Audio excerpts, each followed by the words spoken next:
ఏమండి tyre puncture అయినట్టుగా ఉంది అందుకని అంతే.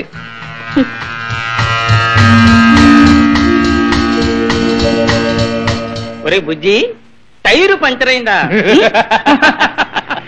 ఒరే బాబు నీకు గోపాలకృష్ణ అని ఎవరు పేరు పెట్టారో గాని కరెక్ట్ గా నీ బుద్ధులు తెలిసి పెట్టారా? ఒరే ఇంతమంది అమ్మాయిలు చూసాం గాని ఇలాంటి స్వీట్ 16 ఎక్కడైనా చూసావరా?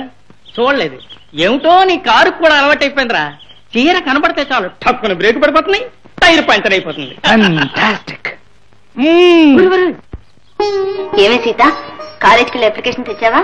లేదక్క, మనకి పెద్ద చదువులు చెప్పే అదృష్టం ఆ కాలేజీకి లేదు. 200 రూపాయలు కట్టాలట. ఎక్కడి నుంచి వస్తావు అనుకున్నారో పాపం. అంతేగా, కడితే పోతుంది. నువ్వు కూడా ఏమిటి, ఏదో స్కూల్ ఫైనల్ దాకా చదివించా. సెలవుల్లో టైప్ నేర్చుకుంటుంది. తర్వాత ఏదైనా చిన్న ఉద్యోగం దొరికితే తదాస్తు, నువ్వు నోరు మీవే. అమ్మా, నాకెలాగో చదువు కలిసి రాలేదు. పోనీ చెల్లైనా చదువు. ఎందుకా నువ్వు నవ్వకేం చేయమంటావు అక్క? నువ్వేమో హరికథలు చెప్తూ ఉంటావు, నేను అట్టాగే బిఏ పాస్ అయిపోతాను. నువ్వేమో హరికథలు చెప్తూనే ఉంటావు, నాకు పెళ్లి పేరెంట్ చేస్తారు. నువ్వేమో హరికథలు చెప్తూనే ఉంటావు, నాకు పిల్ల పాప పుడతారు. నువ్వేమో హరికథలు చెప్తూనే ఉంటావు, నేను సుఖంగా సంతోషంగా ఉంటాను.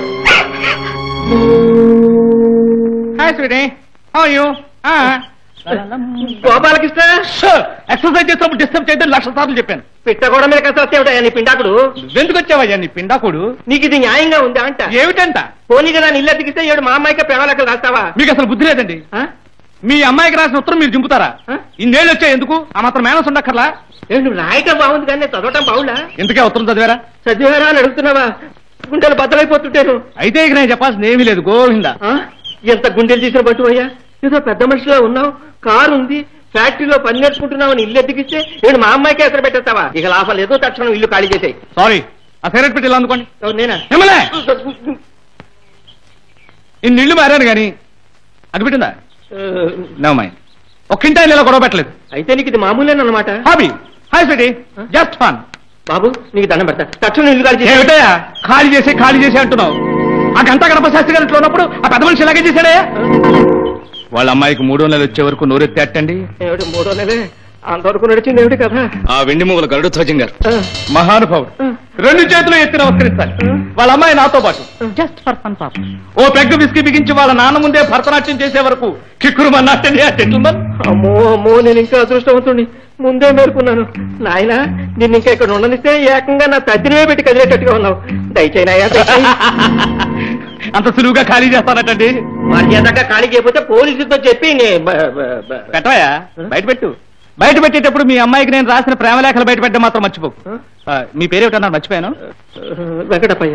చూడండి వెంకటప్పయ్య గారు, ఇల్లు ఇచ్చే వరకు మీ ఇష్టం, ఇచ్చిన తర్వాత ఖాళీ చేయడం నా ఇష్టం. రిపోర్ట్ చేస్తా. రిపోర్టు ఏమని చేస్తావయ్యా? మీ అమ్మాయి నిన్న రాత్రి నాతో మహాబలిపురం మొన్న కదూ, నిన్న సవేరా హోటల్ సవేరాకి నాతో వచ్చిందని చెప్తావా? నిన్న రాత్రి ఆ దౌర్భాగ్యురాలు నిన్న మొన్న నీతో వచ్చిందా? అయ్యో తిని మొహం మంట, అక్కడికి ఎక్కడికో పెళ్లికి వెళ్ళానని చెప్పి తెచ్చిందావయ్యా. సెన్సిబుల్ గర్ల్, చెప్పాల్సిన వాళ్ళతోనే అబద్ధం చెప్పింది. Congratulations to your father Venkatappayya. ఏమిటి రోజు చీకట్లో కూర్చొని గొడవ పడుతున్నారు? గొడవ పెడుతుంది ఆయన అడుగు. అది కాదయ్యా, నా కూతురికి ఉత్తరం మళ్ళీ మాట ఉంటారా? ఏం చేస్తావేటి? మా వాడితో గొడవ పడకండి మామగారు.